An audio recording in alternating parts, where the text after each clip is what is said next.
still and take from them.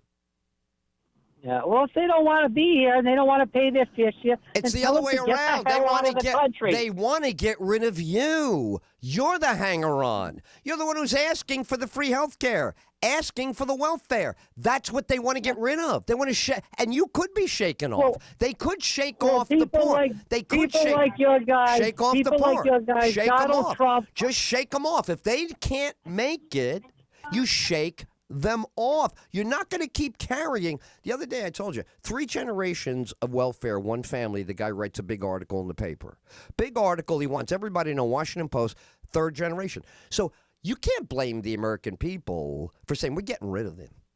We've given them 3 generations. It's their fault, not ours. 3 generations of welfare, that's your fault. If you're still on the 3rd generation, come on, man. You can't be asking people to bail out of that, right? That's on you. If you're 5 years on welfare, you're trying to get off. But you're on welfare 35 years. Grandpa got a check. Dad got a check. Now you're getting a check. You tell me, Rob, what's the answer for that? More welfare? Yeah, but Ed, I heard this song and dance many times from you and your side of the aisle before, and it's getting a little old. You know what? The people. I don't understand. Why is it old? Why can't you just compete? What is so old about your weak? You know, there was a song. If you're weak, you got to do what LaClevis taught us today. You got to strengthen your ability to win. You can't say, give me something for losing. I'm so sad. Give me something I lost. Give me something my guy lost the presidency. You can't get anything for losing. You shouldn't get anything. Didn't the girl got through to you today? When you lose, it's on you. It's not on society that you lost. You're broke. You can't afford the car. It's on you. It's you. Society is not the reason you don't have a house, reason you don't have a good job. It's you. There's a million jobs. There's a million states. There's a million people to talk to. Yes. Ed, you know, they had a song in the 60s, and it goes like this. It's the same old song, just a different beat since you've been gone. And that's what you guys are still playing. It's the same old song. It's just a different beat, baby, since you've been gone. You can't have it. Tired of that song. You Switch can't. the channel. Here's the answer to you. I think there's an answer for you. You can't demand that the sun come up in the west. You're stuck. You can't fix it. Can't change it. You can't have what you want. It's okay. Don't lose your mind. You're just being told no. That's all. By people who have more than you. People who have more than you are telling you no. So the only way you get it is by creating it yourself. If you can't do that, you got to go. Trump's got more than me because he inherited $30 million from his daddy. You know he why? Said it was and you know why that is? He's You know lying. why He's that a liar. is? And I'll tell you why. Because his father worked so much harder than your grandfather. Your grandfather didn't make anything. Please. So there you go. Look, tell the truth. Right. If you're born, if you are, you gotta tell. That I know. You The gotta people tell. I know You gotta tell. The people that I knew work in steel mills in Pennsylvania. Trump's father or Trump couldn't even function in a steel mill. It doesn't matter. It's America. You're allowed to win big. Give it to your kids and stick the middle finger to the guy next door. You do not owe him. You get to keep all of your excesses. You don't deserve anything out of their house. You don't deserve to use their pool. You don't deserve to wear their clothes. You don't deserve to drive their car. Why? Because all those things are there. I don't want their car or their clothes. All I'm saying is whatever people are missing by being poor, they don't deserve to have until they get it. They certainly don't deserve to have somebody buy it for them. That's it. End of story. Who would believe that it's okay to just buy for another person? What kind of moron would do that, by the way? I got a loser brother-in-law. Every time he needs to rent, I give it to him. Every time he's got to buy a present for his kids, I give it to him. Every time he's got to go on vacation, I give it to him. What good is that guy that you're giving the money to? I got 2 more quick things, then I got to roll. I'm here in New York City, so I got to roll. I got to take some pictures in front of this Trump Tower and send it to you after the show. All right, go ahead. Anyway, first things first. I want to know what happened at Epstein. You said, Barr was going to do this big investigation and get to the bottom of all these people that are implicated. I haven't heard a peep in about a month. about anything Epstein related. So now that's under the rug. You know why it's under the rug? Because Prince Andrew, because Donald J. Trump's What are you involved, talking about? because Prince Bill Andrew? Clinton. I don't know what you're saying. Prince Andrew's in more trouble today on the news. Prince Andrew's going down. Jeffrey Epstein is going to be the big case for some prosecutor who's going to take credit. You know, when? Well, When? whatever. You know, when? In in 5 goddamn years, the same way with Sheikh Khalid Mohammed. That son of a bitch is alive. I'd go in there and stab him today with a fork and kill him right in front of everybody. I have no problem. Put it right in his neck. Yeah. I'll choke him out, and I'll audio tape his last breath while I'm taking a piss right in his mouth. So we're done with that guy.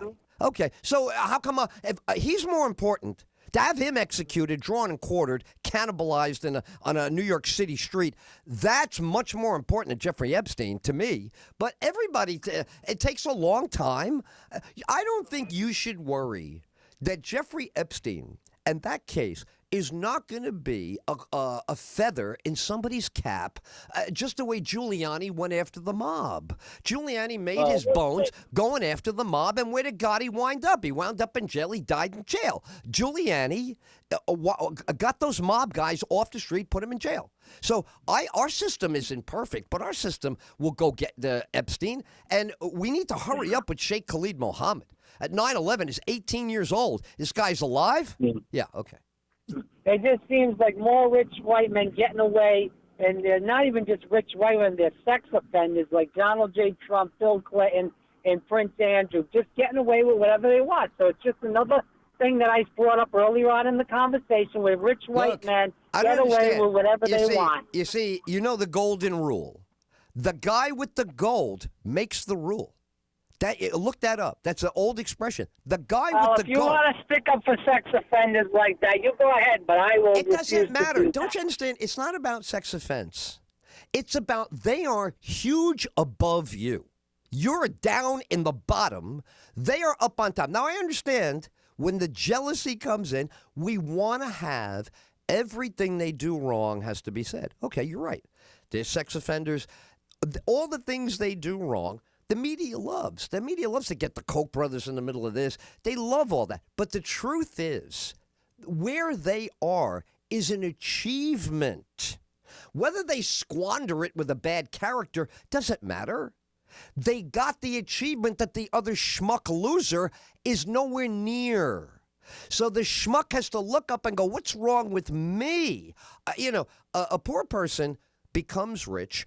They can give it to charity. They can say, I grew up with nothing and I want to start a foundation for children, sex trafficking. You can do all the right things you want. And a lot of rich people, I don't know if you watched the end of a PBS documentary, they were all up there, the ones they want to stop, disease. They want to bring water to the dry part of the globe. There's a lot of rich people trying to do good things. But the first thing is first. Why are they rich? Why did they get rich? Their father was really smart. He gives it to them. Great. That's what we want. That father was a genius 100 years ago, makes a ton of money. He decides what happens with the money. Well, I don't like what he did with it. Who cares? It's his money. And last question before I go. What should I do here in New York City? What do you think I should do before we hang up? Because I'm about to I'll stay here for a night and then leave. Okay. Well, you're going to Trump Tower in Midtown, right? Is that, besides. Okay, so Trump Tower is on Fifth Avenue. You'll be on Fifth Avenue. When you drive in front of Trump Tower, you're Fifth Avenue southbound on the Manhattan Island. You with me? You follow? Right. You follow? Now, okay. All right, so I go to the Bronx? Well, no, listen. Listen. Listen. Ground? I'm about to tell you what to do. I'm going to make it easy for you. You stay on Fifth Avenue, and you take it all the way until it dead ends.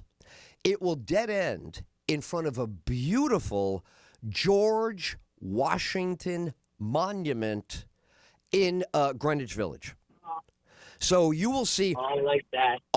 Architecture will be off the hook, and Fifth Avenue runs right up to George Washington himself. So once you see the beautiful statue and the park, you look for a little parking space.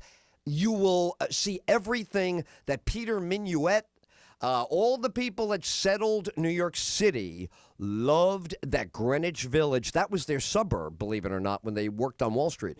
That is marvelous. It's all on foot. And all you need is a little parking space.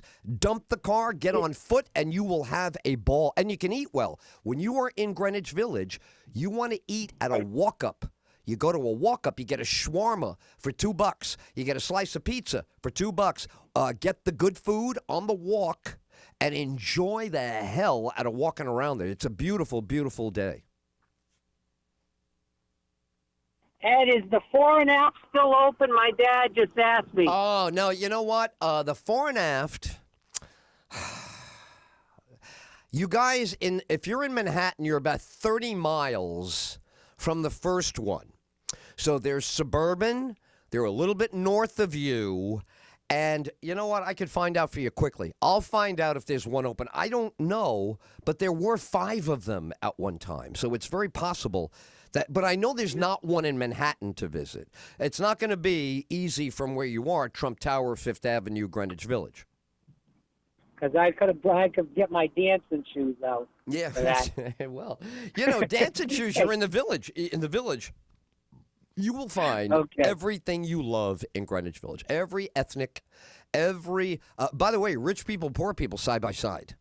You'll be in your glory when you're down there. Fifth Avenue. Take Fifth Avenue all the way. All right, man. Great job. Yeah, I appreciate it, Ed. We love you all the time, Ed. Same here. We love you. And great show ideas and guests from you today as well as good conversation from Rob. All right, man. See, this is how we do. We just go until the show is over.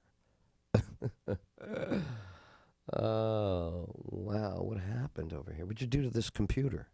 What did you do to this computer? Oh, God. Unreal, isn't it? Unbelievable. Edward Francis Till. Is that the one we're using? Okay, there it is. Bye-bye. Ta-da.